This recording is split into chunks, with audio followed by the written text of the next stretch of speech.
Hello students, I Pallav Darbari welcome you all in my YouTube channel Pallav Darbari Classes. In this video I will discuss privatization. I have already made videos on chapter 1 and chapter 2 of the Indian economics. Please watch those videos again and again so that the concept will be clear and you can score the very good marks. Viewers, if you have not subscribed my channel, please subscribe the channel so that whenever I upload the new video you get the notification. Let us discuss privatization. Privatization means removing of the restrictions from the private sector. It means giving the freedom to the private sector so that they can take the decisions relating to production, consumption and distribution. Before 1991, public sector was given much more great priority. Why? Because during that time period infrastructure was zero and public sector is the only solution which can do something for the betterment of the country. From the new economic policy, it is being decided that the role of the public sector and the private sector together cannot be ignored. So emphasis is being made for the privatization. Thus, privatization refers to the transfer of ownership, management and control of the government sector enterprises to the private sector. It is done to improve efficiency and increase the competitiveness of the private sector. The government tries to improve the efficiency of the public sector by providing them the status of Navratnas and Mini Ratnas. See, to increase the efficiency and the competitiveness of the private sector, the freedom is being given to the private sector. And to improve the efficiency of the public sector, it is being decided that the government will give a status of Navratna and Mini Ratna to them, so that the performance of the private and the public sector altogether will improve. Viewers, I have already made the videos on Navratnas and Mini Ratnas. You can watch those videos so that the concept of the Mani Ratna and the Navratna will be clear. Let us see how we do the privatization. There are three ways of doing the privatization. The first is by withdrawal of the government from ownership and the management of public sector companies, by outright sale of public sector companies, and allowing the entry of the private sector into the industries which were earlier reserved for the public sectors. Let us see the importance of the privatization. The first importance of the privatization is improve the efficiency of the management. Second is curb the high budget deficit. Third is dismal performance of PSUs. Fourth is consumer sovereignty. Fifth is technological upgradation and modernization. Sixth is diversification of products. And seventh is impetus to FDI. Let us discuss the impact of the privatization in detail one by one. The first is improve the efficiency of the management. In the case of the privatization, the private companies are free to take the decision of their own without government intervention, and the less formalities is imposed on them, which was not possible in the case of the government companies. So they are in the position to take quick decision.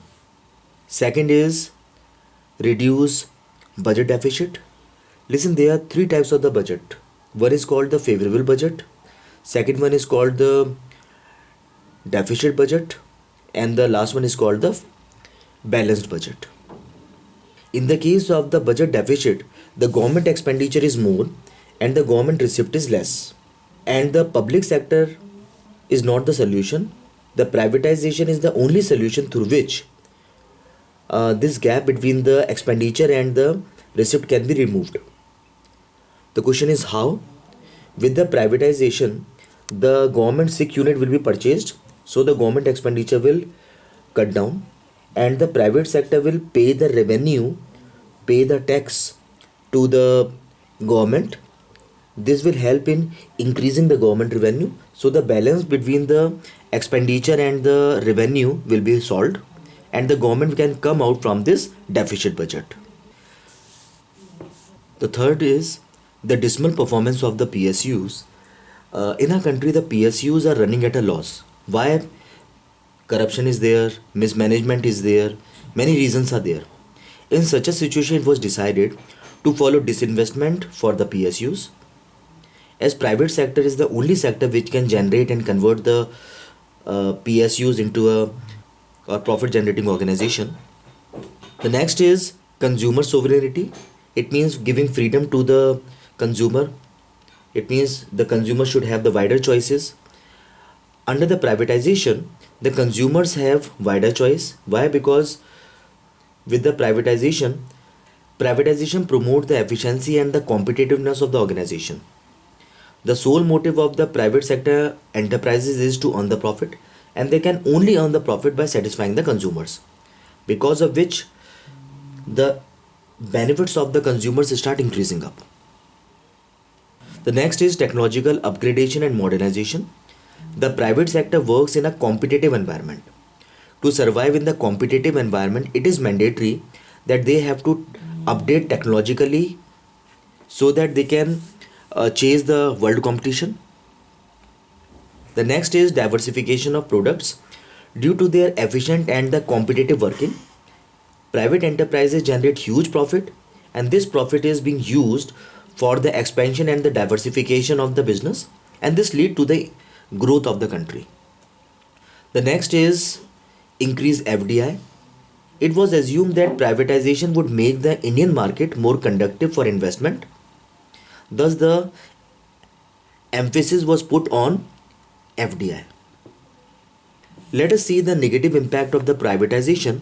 The first negative impact of the privatization is loss of social pattern. Second, rise in inequality. Third is neglect of strategic areas. Let us discuss all these impact in detail. The first is a loss of socialistic pattern. The motive of the private sector is profit generation. So they are least bothered about the social welfare. So in the case of the privatization, the loss of the social pattern is there. The second is rise in inequality. The private sector operates only in those areas where they can earn huge profit. So in the process, the weaker section get neglected, or there is a problem of regional inequality. The next is neglect of strategic areas. The development of the area where the huge investment or having a long investment is needed is totally ignored by the private sector. Why? Because the profit margin is less and the gestation period is high. So these areas remain neglected under complete privatization. Let us see the measures taken for the privatization. The first is reducing the role of the public sector. Second is disinvestment. Third is memorandum of undertaking. Let us discuss these measures one by one in detail. First is reducing the role of the public sector. In the case of the public sector, or in 1991, public sector had a monopoly in various industries. Therefore, only a few industries were opened up for the private sectors. The private sector was facing a strict licensing and control. So in the new economic policy, it has been decided that the area reserved for the public sector should be opened up. Now only 3 industries are exclusively reserved for the public sector, namely railways, atomic materials and atomic energy. Thus, the private sector are trapped in the operation of almost all the industries. Next measure is disinvestment. See, disinvestment is being done in 2 ways. Under the first one, the equity of the PSU should be sold. Under privatization, large part of the equities of the PSUs were sold to the private sectors. And the second one is strategic sale of the PSUs. Completely the PSU should be sold to the private sectors. Example, Maruti Udyog, Bharat Aluminium Limited, etc. The third measure is memorandum of undertaking. With a view of improving the performance of the public sector undertaking, government entered an MOU. MOU means memorandum of undertaking with them. Under this, the PSUs were giving the clear target, and to achieve these target, the autonomy is being given to them to take decision. Based on their performance, the PSU will be rated as excellent, very good, good and fair. Let us recapitulate the topic which we have done earlier. The first one is we have seen that there are 3 ways of going for the privatization. The first one is with the withdrawal of government from ownership and the management of public sector companies. Second is by outright sale of the public sector companies. And the third one is allowing the entry of the private sector into the industries. Let us see the impact of the privatization quickly. Firstly, we see the pros. First is improve the efficiency of the management.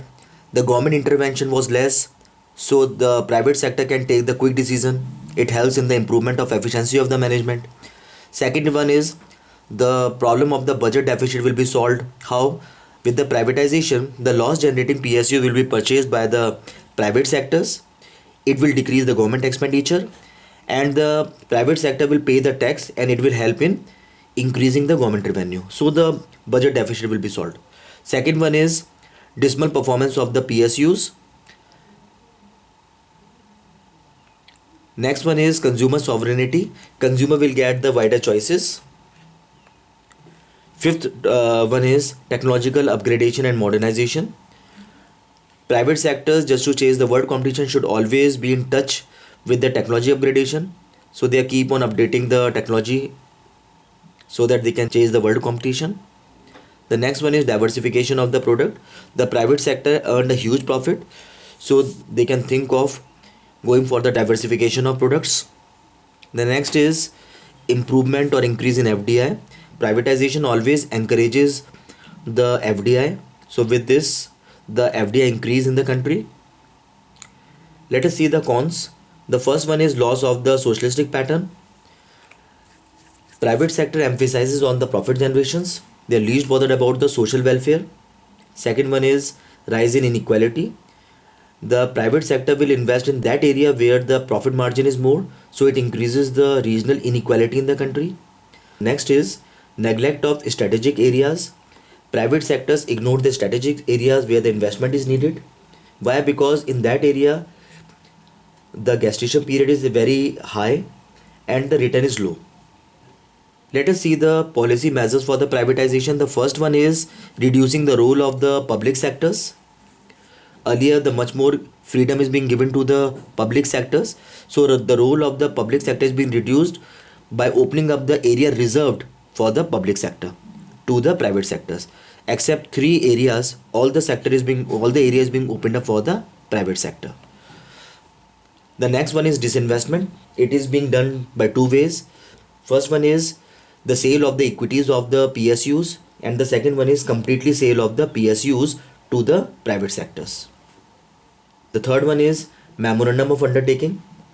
Under it, the pact is being signed with the public sectors, liberties being given to the public sectors so that their performance should be improved, and with the liberty, the autonomy is being given to take the decision, and the rating is being given, rating like good, bad, good, excellent, and fair is being given to them. These are the ways through which the privatization can be done. That's all we have in this video. Thanks for watching. God bless you all.